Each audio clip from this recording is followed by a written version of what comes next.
Andrew Carnegie is revered as the man who made the classic rags-to-riches transformation. It's the year 1835 in Dunfermline, Scotland. A child is born in a deprived Scottish family. His father is a handloom weaver, and his mother runs a small grocer's shop in the house to supplement the family income. The newborn child's parents name him Andrew Carnegie. The newly born Andrew Carnegie's parents are very child-centered and set great store on the value of self-improvement and education. His mother believes that a good home life is vital to set her son on the right path.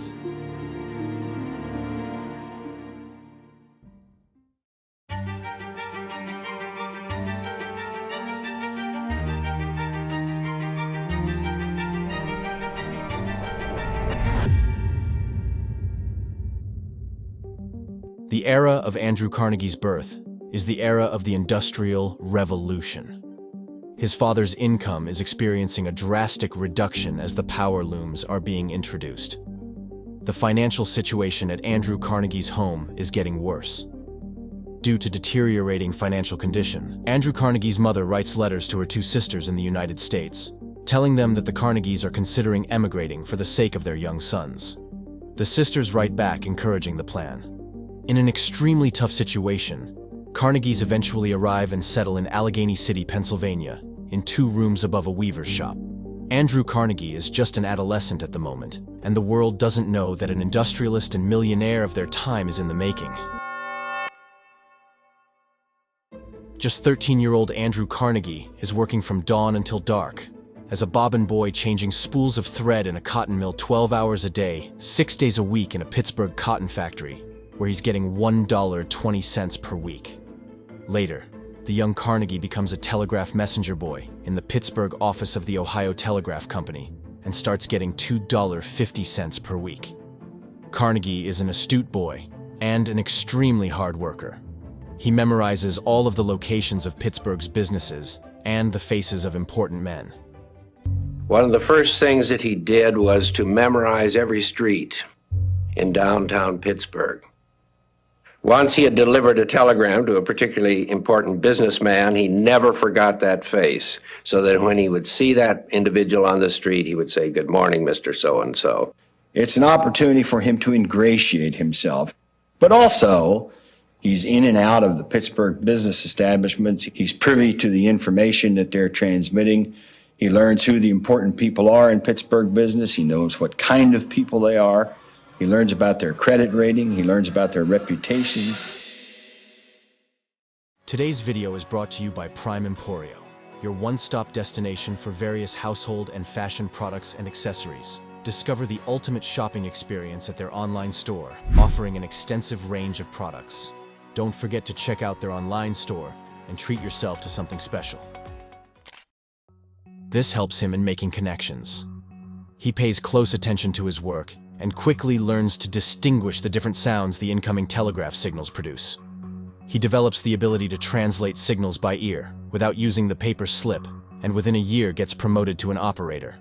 Not just hardworking and ambitious, young Carnegie is a voracious reader. He takes advantage of the generosity of an Allegheny citizen, Colonel James Anderson, who opens his library to local working boys. Young Carnegie grabs this rare opportunity instantly. Through the years, books provide most of Andrew Carnegie's education, remaining invaluable as he rapidly progresses through his career. A new chapter in the life of young Carnegie is about to begin. He's just 18 years old when a railroad executive of Pennsylvania Railroad, Thomas Alexander Scott, employs him as a telegraph operator at a salary of $4 per week. Thomas Scott promotes Carnegie to the level of superintendent of the Western Division of the Pennsylvania Railroad when he turns 24. Now, the Andrew Carnegie makes $1,500 a year. After becoming superintendent of the Western Division of the Pennsylvania Railroad, Carnegie hires his 16-year-old brother Tom as his personal secretary and telegraph operator. He also hires his cousin, Maria Hogan, who becomes the first female telegraph operator in America. This position helps Carnegie in learning much more about management and cost control. Scott is a critical figure in Carnegie's life and his later success. He initiates Andrew Carnegie's first investment by alerting Carnegie about the impending sale of 10 shares in the Adams Express Company.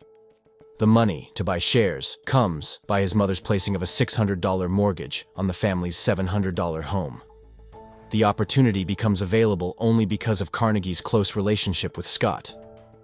Soon, the first stream of dividends begins rolling in. It's time for Andrew Carnegie to scale up his passion for business.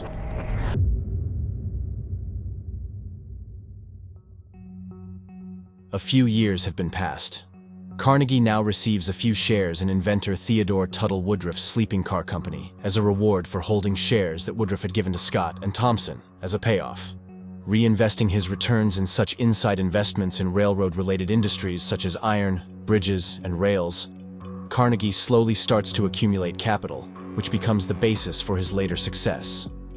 Throughout his later career, he makes use of his close connections to Thompson and Scott, as he establishes businesses that supplies rails and bridges to the railroad, offering the two men stakes in his enterprises. Carnegie is all set to rise rapidly. He starts making smart investments in industrial concerns, such as the Keystone Bridge Company, the Superior Rail Mill and Blast Furnaces, the Union Iron Mills, and the Pittsburgh Locomotive Works. Beyond these investments, he profitably invests in a Pennsylvania oil field and takes several trips to Europe for selling railroad securities. The Carnegie is now 30 years old and making an annual income of $50,000. During his trips to Britain, he comes to meet steelmakers. This is the post-industrial revolution era, and demand of iron and steel is high. Carnegie is a shrewd investor. He foresees that the demand is expected to remain high in the future. He leaves the Pennsylvania Railroad in 1865 and starts managing the Keystone Bridge Company.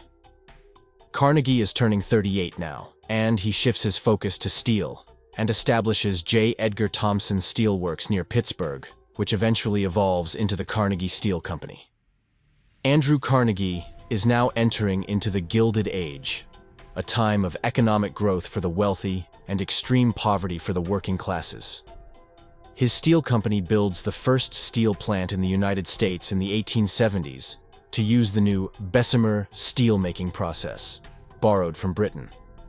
Largely owing to Carnegie's successes, the American steel industry's output surpassed that of Great Britain's for the first time in 1890. An economic depression hits the United States in 1893. Wild panic spreads. It's a true and severe financial panic with a run-on currency, and banks closing, and businesses and manufacturers not being able to open because they don't have cash to pay workers and buy materials. Carnegie's Steel Company still continues to prosper even during this great financial depression. Andrew Carnegie's life takes a twist from here. He makes a dramatic change in his life.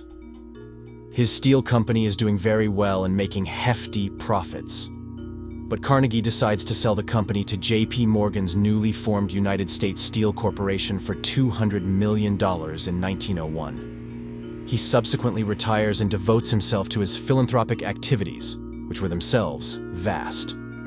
He dies on August 11, 1919, in Lenox, Massachusetts, at the age of 83. His life left an enormous legacy worldwide, especially in his hometown of Dunfermline, where he gifted the Pitt and Creef estate to the people of the town. He funded many public buildings in Dunfermline to help his birthplace and add value to the lives of the people of the town.